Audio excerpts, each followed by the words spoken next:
আসসালামু আলাইকুম, কেমন আছেন সবাই? আশা করি অনেক ভালো আছেন। আমিও আল্লাহর রহমতে ভালো আছি। Welcome back to my channel অলিনাস ব্লগ। অনেক দিন পর আজকে আপনাদের সাথে আমার একটা ডেইলি ব্লগ শেয়ার করতে আসলাম। সকাল সকালই বাসা থেকে বের হয়ে গেছি। আজকে আমার একটু বাড়ি যেতে হবে। আর পদ্মা সেতু হওয়ার কারণে বাড়ি যাওয়াটা এখন খুব ইজি হয়ে গেছে। অনেকক্ষণ রাস্তায় দাঁড়িয়েছিলাম গাড়ির জন্য। অবশেষে গাড়ির দেখা পেলাম। গাড়িতে উঠে বসার সাথে সাথেই অনেক জোরে বৃষ্টি শুরু হয়ে গেছিল। দীর্ঘ 3 ঘন্টা জার্নি করার পরে অবশেষে আমি গাড়ি থেকে নামলাম।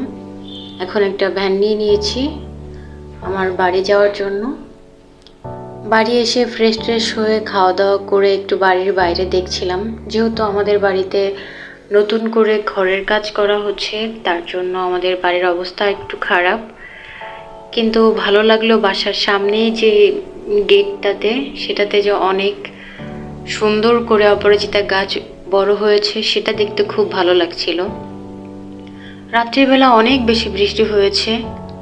আর গ্রাম দেশে বৃষ্টি মানে মজা, শান্তি। টিনের চালে বৃষ্টির সাউন্ড, এটা খুবই ভালো লাগে আমার। পরদিন সকালবেলায় আমার মা চাচিরা মিলে বসে বসে তাল গোলাচ্ছিল।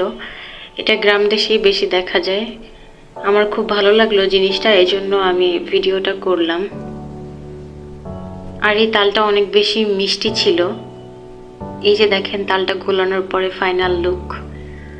বিকেলবেলা একটু বাড়ির সামনে হাঁটাহাঁটি করছিলাম। আমি গিয়েছিলাম 2 দিনের জন্য বাড়িতে, তার মধ্যে আমার যেতে যেতেই একদিন শেষ। অনেক ধরনের গাছ আছে আমাদের বাড়িতে, ফুলের গাছ। সেটা হয়তো আপনারা আগেও আমার ভিডিওতে দেখেছেন, কারণ আমাদের বাসা বাড়ির সবাই ফুল গাছ ফল গাছ এটা অনেক পছন্দ করে। বাড়িতে যদিও এখন তেমন কোনো লোকজন নেই, আপুরা ভাইরা কেউ নেই, যেহেতু এখন অন্য একটা সিজন, ছুটির সিজন না, এই সিজনে কেউ থাকে না বাসায়। পরের দিন সকালবেলার ভিডিও ছিল এটা। আমার বাড়ির কাজটা শেষ কমপ্লিট করে আমি আবার ঢাকার জন্য বের হয়ে গেছি। দেখি অনেক পানি বেড়েছে বর্তমানে। বন্যার জন্য ফেনী, কুমিল্লা, পটুয়াখালী, নোয়াখালীর এদিকে অনেক খারাপ অবস্থা। সেই তুলনায় আল্লাহ এখনও আমাদের এদিকের অবস্থা ভালোই রেখেছে। কিন্তু এরপরে বাসা থেকে বের হয়ে গেলাম সহি সালামতে, আল্লাহর রহমতে বাসায় চলে আসি দুপুরের আগেই। বাসায় এসে দেখি গাছে অনেকগুলো গোলাপ ফুল প্রায় শুকিয়ে যাচ্ছে। ভাবলাম ফুলগুলোকে কেটে পানির মধ্যে ভিজিয়ে রাখি, দেখতে ভালো লাগবে।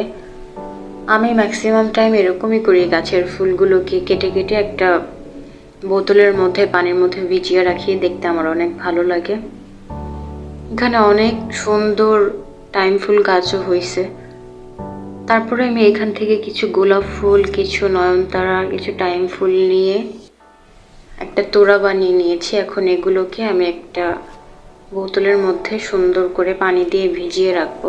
যদিও এটা বোতল না, আমি এটাতে আইসক্রিম খেয়েছিলাম।